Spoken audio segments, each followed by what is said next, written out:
एक बड़ी और शानदार सल्तनत थी। वहाँ एक इंसाफ पसंद बादशाह हुकूमत करता था। इसकी 7 बेटियां थीं। सबसे छोटी बेटी का नाम नूर था। नूर की पैदाइश के वक्त आसमान पर तेज़ रोशनी फैली, महल जगमगा उठा, मगर इसी लम्हे इसकी वालदा इस दुनिया से चली गईं। बादशाह ने अपनी नन्ही बेटी को गोद में लिया और वादा किया कि वो इसे कभी माँ की कमी महसूस नहीं होने देगा। वक्त गुजरता गया और देखते ही देखते नूर बड़ी होने लगी।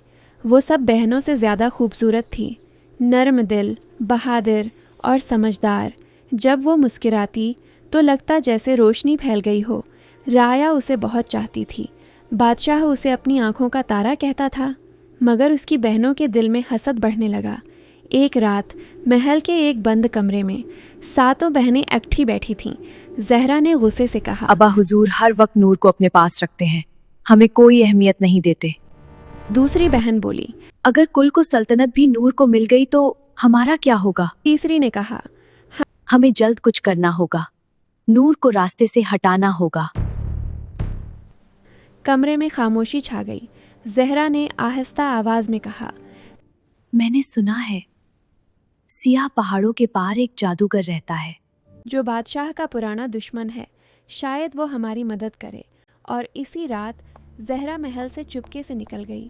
अंधेरे पहाड़ों के पीछे एक खौफनाक गाड़ थी। वहाँ वो जादूगर रहता था। आखिरकार बादशाह की बेटियां मेरे पास आ ही गई। जहरा ने कहा, हम तुम्हारे साथ हैं, तुम नूर को रास्ते से हटा दो। हमें कुछ ऐसा दो कि वो हमेशा के लिए कमज़ोर हो जाए। जादूगर हंसा, तुम्हें बदला चाहिए और मुझे भी। इसने एक ताज निकाला। ये ताज नूर को पहना देना, वो गहरी नींद में चली जाएगी। इसकी रोशनी एक क्रिस्टल में कैद हो जाएगी और वो तब तक नहीं जागेगी जब तक उसे सच्ची मोहब्बत करने वाला न मिले। चंद दिन बाद महल में खुशी का दिन था। नूर तन्हा बाग में खड़ी थी।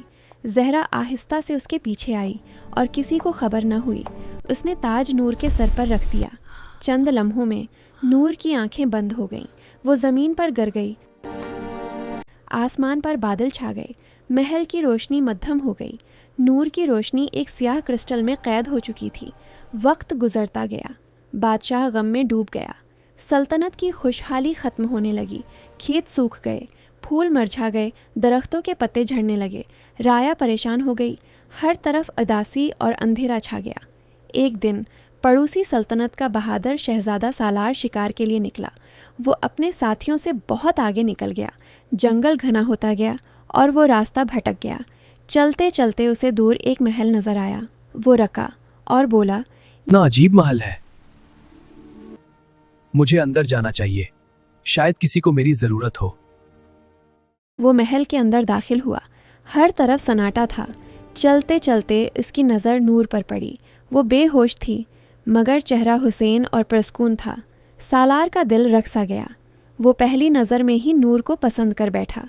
उसने नूर का हाथ पकड़ा और सब कुछ देख लिया। ताज, जादूगर, साजिश, अंधेरा। इसने आहिस्ता से कहा, मैं तुम्हें बचाऊंगा, चाहे कुछ भी हो जाए। वो जादूगर की तलाश में निकल पड़ा। रास्ते में आग की दीवार थी, कांटों से भरा रास्ता था, तेज आंधियां थीं, मगर वो नहीं रका। आखिर वो जादूगर की गार तक पहुंच गया। तुम यहाँ तक पहुँच गए शहजादे। जादूगर हंसा, तुम कभी मुझसे नहीं जीत सकते और नूर को कभी सच्ची मोहब्बत नहीं मिलेगी। सालार ने सच्ची कहा। मोहब्बत सबसे बड़ी ताकत है। सख्त मुकाबला हुआ। सालार ने स्याह क्रिस्टल तोड़ दिया। तेज रोशनी फैली। जादूगर चीखा और धुआं बनकर बिखर गया। इसी लम्हे नूर ने आंखें खोल दीं। खेत हरे हो गए, फूल खुल उठे, घर रोशन हो गए, सल्तनत खुशहाल हो गई। नूर ने आंखें खोलकर सालार को देखा और समझ गई कि इसी ने उसे बचाया है। बादशाह ने खुशी में जश्न का ऐलान कर दिया। सालार और नूर की शादी तय हो गई। जहरा और बाकी बहनें कैद में डाल दी गईं। उनके शाही लिबास ले लिए गए। उन्हें सादा लिबास पहनाकर महल से निकाल दिया गया। बादशाह इन्हें उम्र कैद देने वाला था, मगर नूर ने कहा, अबा हुजूर, अंधेरे का जवाब अंधेरे से नहीं दिया जाता। बादशाह रख गया और यूं नूर और सालार की शादी हो गई। वो इंसाफ से हुकूमत करने लगे। राया खुशहाल रही। कहते हैं, जब नूर मुस्कुराती थी तो रोशनी फैल जाती थी और जब सालार इसके साथ होता था तो कोई अंधेरा बाकी नहीं रहता था। और यूं सच्ची मोहब्बत ने जादू को शिकस्त दे दी, रोशनी ने अंधेरे को हिरा दिया।